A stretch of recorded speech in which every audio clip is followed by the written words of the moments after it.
அகிலாத்ம குணாவாசாம் அஜ்ஞான திமிராபகம் ஆஸ்திதானாம் சுச்சரணம் வந்தே அனந்தாரிய தேசிகம் ஸ்ரீமத் ராமானுஜாச்சாரிய ஸ்ரீ பாதாம்போரு ஹத்வயம் சுதுத்தமாங்க சந்தாரியம் அனந்தாரியம் அகம் பஜே.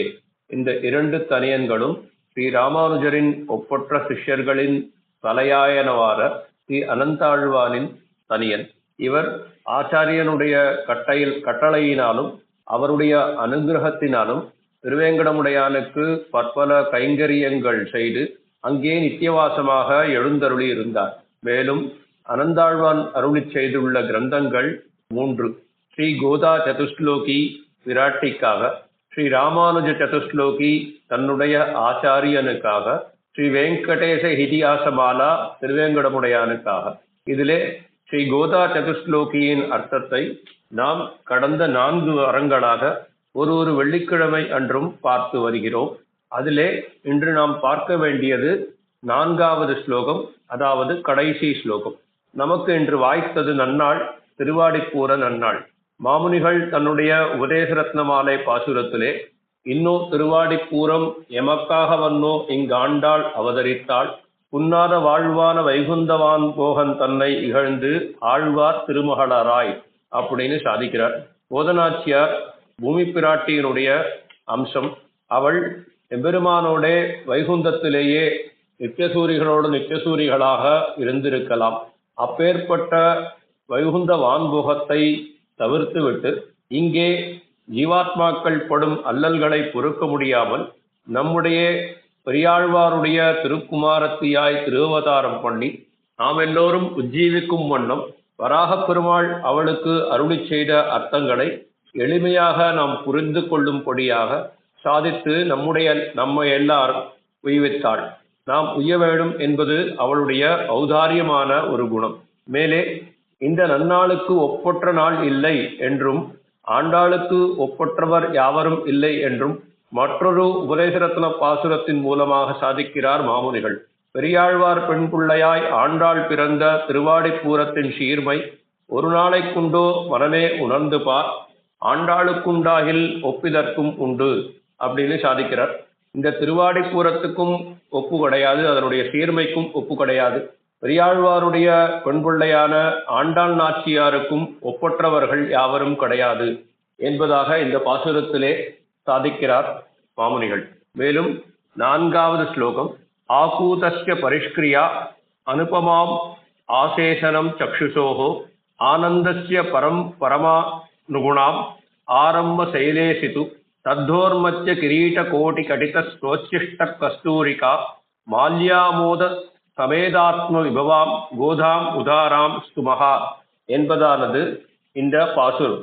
இந்த பாசுரத்தினாலே சோழமனானுடையவும் திருவேங்கடமுடையானுடையவும் அபிப்பிராயம் நிறைந்த செயல்களுக்கு கோதாதேவி இணையற்ற அழகு கூட்டுபவளாயும் காணும் கண்களுக்கு மிக்க மகிழ்ச்சியூட்டுபவளாயும் அவனுடைய சகல விதத்திலும் தக்கவளாய் நிரந்தர ஆனந்த வெள்ளமூட்டுபவளாய் அவனுடைய திருநன்மார்பின் மேலும் அவனுடைய சுடர்முடி மேலும் அவன் அணியும் நாச்சியார் சூடிக்கடைந்த கஸ்தூரி பூமாலைகளின் நன்மணத்தினால் பெருகும் வைபத்தையும் உடையவளாய் உதார வாக்வைபவத்தை பெற்ற கோதை நாச்சியார், அவளை நாம் பாடி ஏற்றுகிறோம் என்பதாக மேலெழுந்த வாரியான பொருள் இந்த ஸ்லோகத்துக்கு. மேலே இந்த ஸ்லோகத்தினாலே 2 மலைகள் ஆராம சைலேஷிது ஆகூதஸ்ய என்று சாதித்தது ஆண்டாளுக்கு பிரீத்தியான 2 மலைகளையும் கொள்ளலாம். ஆகையாலே சுவாமி அனந்தாழ்வான் தனித்து ஒரு மலையின் பெயரை குறிப்பிடாமல் சைலேஷு என்ற மலை என்ற அர்த்தத்தினாலேயே இந்த ஸ்லோகத்தை சாதித்தார். ஸ்ரீ அனந்தாழ்வானின் திருவுள்ளமும் ஸ்ரீ ஆண்டாளின் திருவுள்ளத்தை அறிந்தே என்று நாம் இதனால் கொள்ளலாம். திருமங்கையாழ்வார் தன்னுடைய பெரிய திருமடல் பாசுரத்திலே தென்னன் உயர் பொறுப்பும் தெய்வ வடமலையும் அப்படின்னு திருமாலிருஞ்சோலை சுந்தரத்தோளுடையாருடைய ஆஸ்தானத்தையும் திருவேங்கடமுடையானுடைய ஆஸ்தானமான திருவேங்கடமலையும் ஒன்றாக சேர்த்து ஒரே வரியிலே அருளி செய்தார். இவ்விரண்டு மலைகளும் ஸ்ரீ பூமி பிராட்டிக்கு 2 ஸ்தலங்களாக நம் பூர்வர்களால் நிர்வாகிக்கப்படுகிறது. சற்று இந்த 2 மலைகளின் ஒற்றுமையும் ஆழ்வார்கள் எப்படி இந்த இரண்டு மலைகளையும் அனுபவித்தார் என்பதையும் பார்ப்போம். ஆழ்வார்கள் இந்த இரண்டு பாசுரங்களையும் இந்த இரண்டு திருத்தலங்களையும் சில இடத்திலே ஒரே பாசுரத்திலே அனுபவித்துள்ளார்கள். சில இடத்திலே ஒரே அர்த்தத்தை வெளிப்படுத்தும் பாசுரமாக இந்த இரண்டு திருத்தலங்களையும் குறிப்பிட்டு பாசுரங்களை அருளி செய்துள்ளார்கள். மேலும் திருவேங்கடமுடையானிடத்திலே நிற்பவன் தான் திருமாலிருஞ்சோலையில் நிற்பவன் என்கிற அபிப்பிராயத்தாலேயும் அதை குறிப்பிடும்படியாக சில பாசுரங்கள் பாடியுள்ளார்கள். இதனால்தான் அனந்தாழ்வான் மலையினுடைய பெயரை குறிப்பிடாமல் மலை என்றே இங்கு சாதித்தார். ஆகையாலே இங்கே மலை என்று சாதித்த கைலேஷு என்ற சொல்லுக்கு திருமாலிருஞ்சோல மலையும் திருவேங்கடமுலையும் என்ற இரண்டுமே அபிப்பிராயமாக கொள்ள வேண்டும். முதலாவதாக, எப்படி திருவேங்கடமே உத்தேசியம், திருவேங்கடமுடையான் எப்படி உத்தேசியமோ திருவேங்கட மலையே நமக்கு எப்படி உத்தேசியம் என்றும், அதே போல் திருமாலிருஞ்சோலமலை அழகன் எவ்வளவு உத்தேசியமோ அதே போலே திருமாலிருஞ்சோல மலையே நமக்கு எப்படி உத்தேசியம் என்று இரண்டு பாசுரங்களை காண்பித்துள்ளார். அந்த இரண்டு பாசுரங்களையும் நாம் பார்ப்போம். முதல் பாசுரம் நம்மாழ்வாருடைய திருவாய்மொழியிலே 3ஆம் திருவாய்மொழி 3ஆம் பத்திலே 7வது பாசுரம். சுமந்து மாமலர் நீர்சுடர் தூபம் கொண்டு அமர்ந்து வானவர் கோனொடும் நமன்னடும் திருவேங்கடம் நங்கட்கு சமன்கொள் வீடு தரும் தடம் குன்றமே அப்படிங்கிறதான பாசுரம். இதிலே தடம் குன்றமே சமன்கொள் வீடு தரும் என்பதாக அபிப்பிராயம். சுமந்து மாமலர் நீர் சுடர் தூபம் கொண்டு அப்படின்னா சிறந்த புஷ்பங்களையும் தீர்த்தத்தையும் தீபத்தையும் தூபத்தையும் ஏந்தி கொண்டு நித்தியசூரிகள் அவர்களுடைய தலைவரான விஸ்வக்சேனருடன் கூட திருவேங்கடமலைக்கு திருவாராதனத்திற்காக எழுந்தருளுகிறார்கள் என்பதாகவும், அப்படி எழுந்தருளுகிற காலத்திலே திருவேங்கடம் என்கிற பெரிய திருமலையே உஜ்ஜீவிக்க இடமாக நமக்கு இருக்கிறது என்பதாக சொல்லப்படுகிறது. நமக்கு பரம சாமியாபத்தி ரூபமான மோட்சத்தை தடம் குன்றமே நங்கட்கு சமன்கொள் வீடு தரும் என்பதாக காட்டப்படுகிறது. இந்த இடத்துல சுமந்து மாமலர் நீர் சுடர் தீபம் அப்படின்னு இருக்கு. இந்த இடத்துல இருக்கக்கூடிய அந்த மாமலர் என்பது மலருக்கு மற்றும் விசேஷமாக அல்லாமல் மாமலர், மாநீர், மாசுடர், மாதீபம் என்று எல்லாவற்றுக்கும் அந்த மாவை சேர்த்து அன்வயம் பண்ணிக்கொள்ள வேண்டும். சுமந்து என்பதால் இந்த மா என்பது பெரிய அல்லது விலைமிக்க அல்லது காண கிடைக்காத என்பதாக அர்த்தம் இல்லை. மிகச்சிறந்த வஸ்துக்களாக நாம் தேடி சம்பாதிக்க வேண்டும் என்பதையே இங்கு சிறந்த என்று சொல்லப்படுகிறது. அப்படி நாம் சிறந்த வஸ்துக்களாக தேடி சம்பாதிக்கப்பட வேண்டிய விஷயம் என்னவென்றால் பக்தி. பக்தி என்ற ஒன்றினாலேயே இங்கு சிறந்து என்று சொல்லப்படுகிறது. இந்த இடத்திலே ஸ்ரீ பூரி ஜெகநாத கஷேத்திரத்தில் நடந்ததோர் நிகழ்வை வியாக்கியாதா எடுத்து காண்பித்துள்ளார். ஸ்ரீ பூரி ஜெகநாதன் எம்பெருமான் நாள்தோறும் செண்பகப் பூவை மிகவும் ஆசைப்பட்டு சாதித்துக் கொள்வது வழக்கமாக இருந்தது. அந்த ஊர் அரசன் எம்பெருமானுக்கு தானே சம்பாதித்து அந்த செண்பக புஷ்பத்தை சமர்ப்பிக்க வேண்டும் என்ற எண்ணம் கொண்டு கடைவீதி ஏறச் சென்றான். அப்பொழுது மாலை பொழுதுக்கு மேல் ஆகிவிட்டது. அந்த சமயத்திலே கடைவீதியிலே இருக்கும் கடைகளிலே சகல புஷ்பங்களும் விற்றுப்போய் ஒரே ஒரு கடையிலே ஒரு புஷ்பம் மட்டும் இருந்தது. அவ்வரசன் அதை வாங்க முற்பட்ட போது அங்கே ஒரு மகா தனிகன் அவனும் வந்து அதே புஷ்பத்தை வாங்க முற்பட்டான். ராஜா அந்த வியாபாரியிடம், அந்த தனிகன் கொடுப்பதை விட நான் அதிகம் கொடுக்கிறேன், எனக்கே அந்த புஷ்பத்தை கொடுக்க வேண்டும் என்று கேட்டான். அந்த தனிகனோ, ராஜா எவ்வளவு கொடுக்கிறாரோ அதை விட மேலே நான் விலையாக கொடுக்கிறேன், எனக்கே அந்த புஷ்பத்தை நீ கொடுக்க வேண்டும் என்று நிர்பந்தித்தான். இப்படியாக ஒருவருக்கொருவர் செண்பக புஷ்பத்தின் விலையை ஏற்றிக்கொண்டே போனார்கள். கடைசியிலே ராஜா தன்னுடைய ராஜ்யம் முழுவதையும் கொடுக்கிறேன், எனக்கு இந்த புஷ்பம் உத்தேசியம், அவசியம் தர வேணும் என்று பிரார்த்தித்தான். வியாபாரியோ ராஜ்யத்தை வாங்கி கொண்டு புஷ்பத்தை கொடுத்து விட்டான். அந்த அரசனும் அந்த புஷ்பத்தை ஸ்ரீ ஜெகநாதனுடைய திருமுடியில் சாற்றி அழகு பார்த்தான். பார்த்துவிட்டு தன்னுடைய அரண்மனைக்கு சென்றான். மேலே உறங்குவதற்காக சென்று தன் படுக்கைக்கு போகிவிட்டான். அன்று இரவு போது உறங்கிக் கொண்டிருந்த நேரத்திலே ஸ்ரீ ஜெகநாதன் அந்த அரசனுடைய கனவுலே தோன்றி, ராஜன்னு, நேற்று இரவு நீ சமர்ப்பித்த புஷ்பம் எனக்கு மிகவும் கனத்து சுமக்க ஒண்ணாதபடியாக இருக்கிறது. அப்படி என்ன புஷ்பம் நீ சமர்ப்பித்தாய் என்று கேட்டான் பகவான். ஆக இங்கே அந்த சுமை என்று பகவான் சொல்லுவது புஷ்பத்தினுடைய சுமை அல்ல.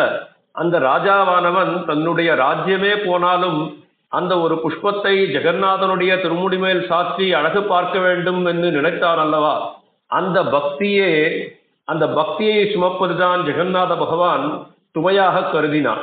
ஆக எம்பெருமானுக்கு அன்புடன் எதை இட்டாலும் அது அவனுக்கு அல்பிய லாபமாக இருக்கும், அலபியமாக இருக்கும். திருமலையப்பன் வீடு தர வேண்டிய அவசியம் இல்லை, தடம் குன்றமான திருமலையே வீடு தரும் என்பதைத்தான் இந்த பாசுரம் நமக்கு சொல்ல வந்தது. இதற்போல திருமாலிருஞ் சோழமலைக்கும் பாசுரம், சதிரிள மடவார் தாழ்ச்சியை மதியாது அதிர்குரல் சங்க தழகர்தம் கோவில் மரிதவள் குடுமி மாலிரும் சோலை பதியது வேத்தி எழுவது பயனே. இது 2ஆம் திருவாய்மொழியிலே 10ஆம் பத்திலே 2வது ஸ்லோகம், 2வது பாசுரம்.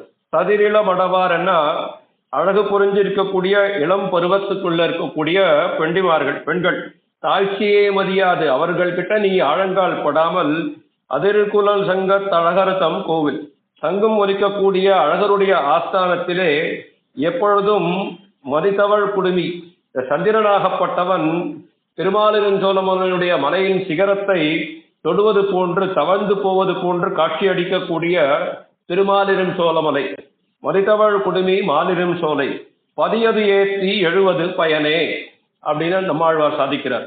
பதியது ஏத்தினாக்க திருமாலிருஞ்சோழமலையில் உள்ள சுந்தர தோளுடையான் அல்ல, திருமாலிருஞ்சோழமலை பதி, அந்த திருப்பதியே ஏத்தி எழுவது பயன், அந்த திருமாலிருஞ்சோழமலை திருப்பதியே துதித்து வீவதே நமக்கு புருஷார்த்தம் என்பதாக இந்த பாசுரத்திலே காண்பிக்கிறார்.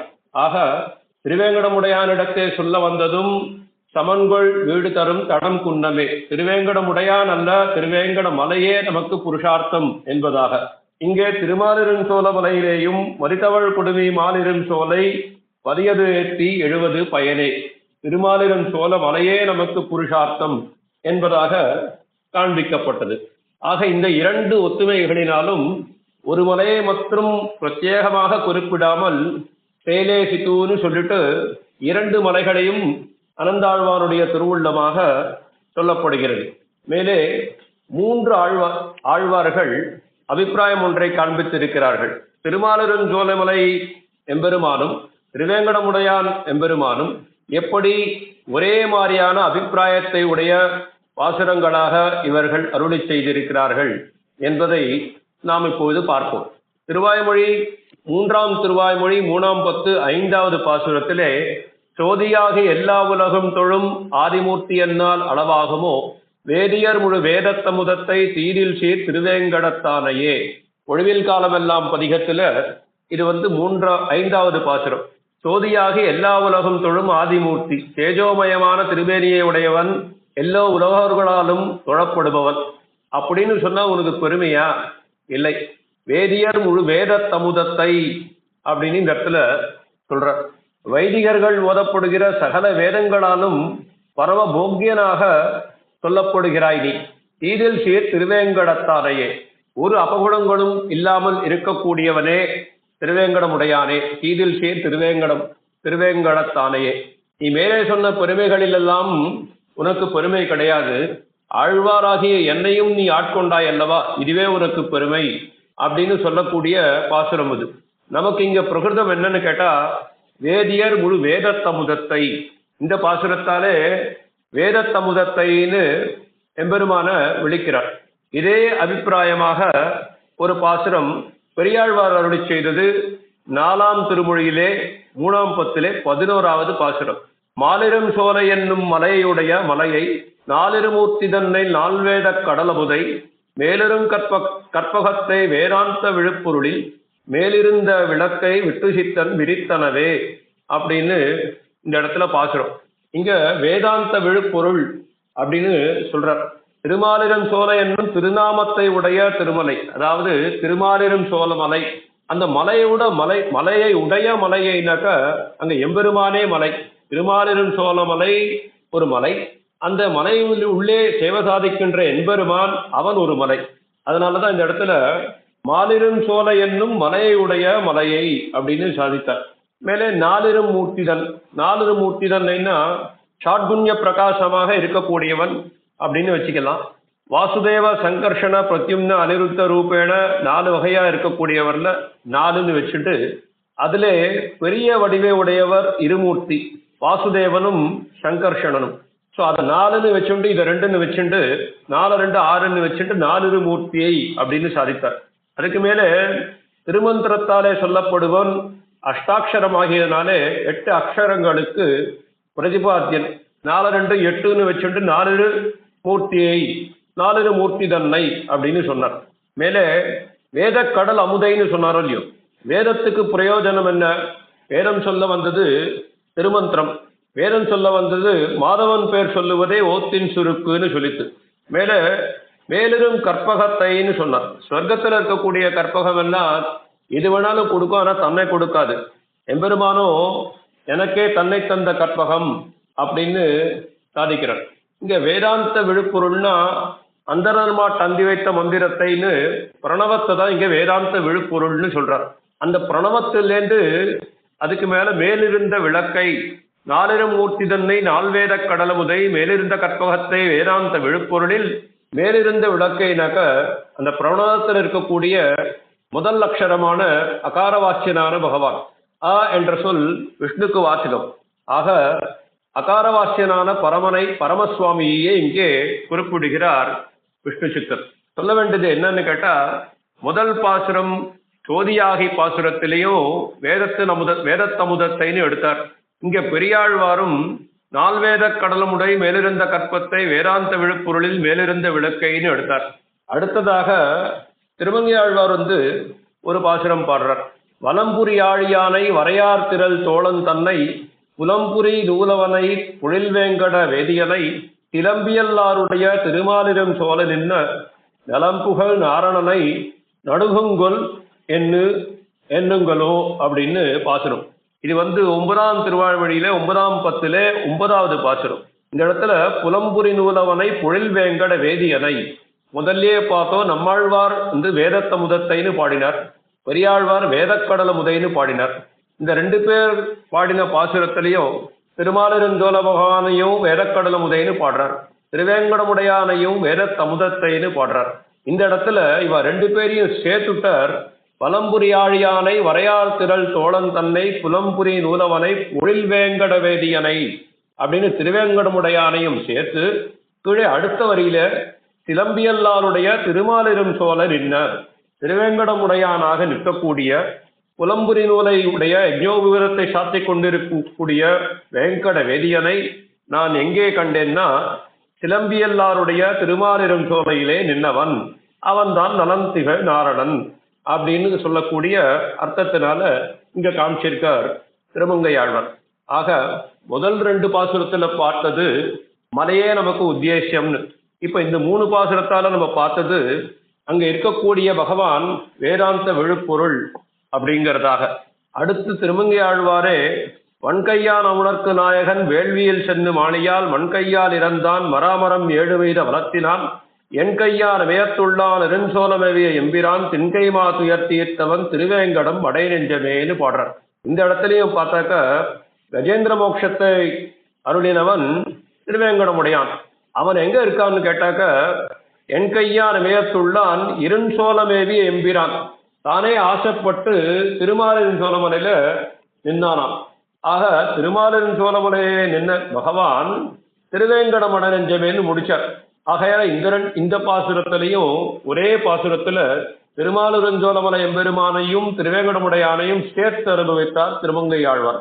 மேலே பூதத்தாழ்வாரும் வெப்பன் நெருஞ்சோலை வேங்கடவன் இவ்விரண்டும் நிற்பது நீமதிக்கும் நீர்மை போல் நெற்பெண்ணு உளங்கோயில் உள்ளம் வைத்துள்ளினேன் வெள்ளத்திளங்கோயில் கைவிடேல் என்று. இந்த இடத்துலையும் வெப்பன் நெருஞ்சோலை அப்படின்னா திருமாலிருஞ்சோலை, வேங்கடவன் இவ்விரண்டும், இந்த 2ம் வெப்பன்னு இருஞ்சோலையும் வேங்கடமும் இவ்விரண்டும். இந்த பாசுரத்திலையும் இரண்டு திவ்யதேசத்தையும் ஒன்றாக அனுபவித்தார் பூதத்தாழ்வார். மேலே நம்மாழ்வார் தன்னுடைய 10ஆம் பத்திலே திருமாலிரும் சோழமலையே திருப்பார்க்கடலே என் தலையே திருமால் வைகுந்தமே தன் திருவேங்கடமே எனதுடலே அருமாமாயத்தனதுயிரே மனமே வாக்கே கருமமே ஒரு மானுடியும் பிரியான் என் ஊழி முதல்வன் ஒருவனே. என்னுடைய தலைக்கு சமானம் இரண்டு திவ்யதேசம், திருமாலிரும் சோழமலை என்னும் திவ்யதேசம், திருப்பார்க்கடல் என்னும் திவ்யதேசம். அதாவது ஒன்று வியூகத்தையும் பரத்தையும் இரண்டு திவ்யதேசங்களுக்கு சேர்த்து நம்மாழ்வாருடைய சிரசும் நம்மாழ்வாருடைய உடலுமாக அனுபவித்தார் ஆழ்வார். இந்த ஒரு பாசுரத்திலையும் திருமாலிரும் சோழமலையையும் திருவேங்கடத்தையும் சேர்ந்தே அனுபவித்தார் நம்மாழ்வார். ஆக மொத்தத்துக்கு விஷயம் என்னன்னு கேட்டா, இந்த சைலேசுது என்பது தனித்தனியாக ஒரு மலையை மட்டும் குறிப்பிடாமல் இரண்டு மலையும் குறிப்பிடும்படியாக அனந்தாழ்வானுடைய திருவுள்ளம், அதுவே ஆண்டாளுடைய திருவுள்ளமாக இருக்கிறபடியாலே சைலேசுது என்ற இந்த வார்த்தைக்கு இரண்டு மலைகளையும் எடுத்துக்கொள்ள வேண்டும் என்பது. அடுத்ததாக அனுகுணாம். அனுகுணம்னா பகவன் நாராயண அபிமத அனுரூப ஸ்வரூப ரூப குண என்று உடையவர் தன்னுடைய கத்தியத்திலே சாதித்தபடி பிராட்டி எம்பெருமானுக்கு எல்லா விதத்திலும் தக்கவள். எப்படி ஸ்ரீ ராமாவதாரத்திலே ராகவோர்ஹதி வைதேகியும் தஞ்சையம் அசிதேக்ஷனா அப்படின்னு சொல்றா போல, கிருஷ்ணனுக்கு எப்படி ருக்மிணி பிராட்டி போலேவோ அதே போல ஓதனாச்சியாருக்கு ஸ்ரீ ரங்கமன்னார். ஆகையாலே அனுபமாம் பரிஷ்கிரியாம் சக்ஷுசோகோ ஆசேஷனம்.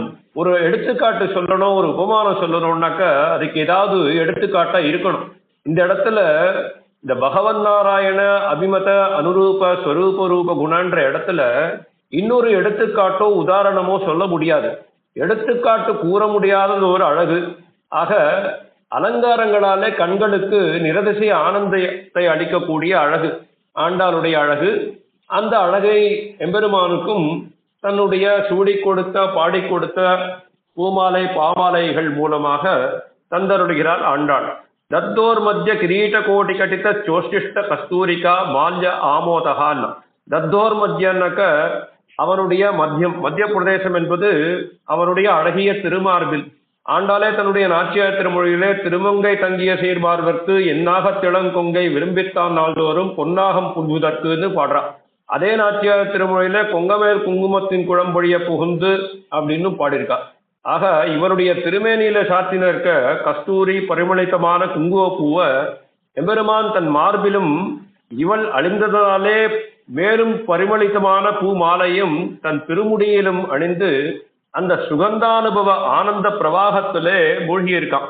இப்படி எம்பெருமானை பிச்சேற்றும் வண்ணம் மையலேற்றும்படியாக மகிழ்ச்சி இவள் பெருமை.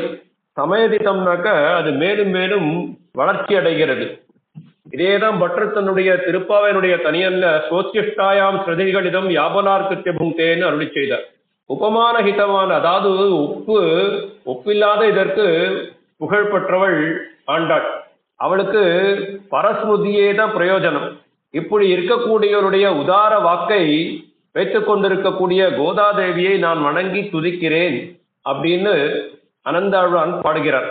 ஜனனியான தாய் மகிழ்வுற அது கண்டு மாதவன் நம்மை உகந்து ஏற்றுக்கொள்ளுகிறான் அப்படிங்கிறதாக அபிப்பிராயம். ஆக என்றோடு நாம் 4 ஸ்லோகங்களினுடைய அர்த்தத்தை பார்த்தோம். அடியனுக்கு அடியனுடைய சிறு மதிக்கு எட்டியவுடன் அடியேன் ஏதோ சாதித்தேன். இதிலே குறை ஏதும் இருந்தால் அது அடியேனையே சாரும். ஏதாவது நிறை இருந்தால் அடியேனுக்கு சொல்லிக் கொடுத்த ஸ்ரீ வேலுக்குடி கிருஷ்ணன் சுவாமியை சாரும் என்று சொல்லி இந்த கோதா சதுஸ்லோகியை தலை கட்டி கொடுத்த ஸ்ரீ ஆண்டாள் நாச்சியாருக்கும் அதை அருளி செய்த ஸ்ரீ ராமானுஜருடைய சிஷ்யனான ஸ்ரீ அனந்தாழ்வானுடைய திருவடி தாமரைகளுக்கும் பல்லாண்டு பாடி, மேலும் இதையெல்லாம் அருளி செய்வதற்கு அவர்களுக்கு அருளின சுந்தரத்தோளுடையானான திருமாலிருஞ்சோலமலை அழகனெம்பெருமானுக்கும் திருவேங்கடத்தில் எழுந்தருளிக்கக்கூடிய திருவேங்கடமுடையானுக்கும் அடியேனுடைய பிரணாமங்கள். ஸ்ரீமத்தே விஷ்ணுசித்தாரிய மனோநந்தன ஹேதவே நந்தநந்தன சுந்தாயை நந்தநந்த சுந்தரியை கோதாயை நித்தியமங்கலம். ஸ்ரீ விஷ்ணுச்சித்தரான பெரியாழ்வாருடைய மனமகிழ்ச்சிக்கு காரணமாகவும் அந்த கண்ணபிரானுக்கு இங்கும் பயக்கும்படி அழகுமுடையான கோதை பிராட்டிக்கு நித்தியமங்கலம்.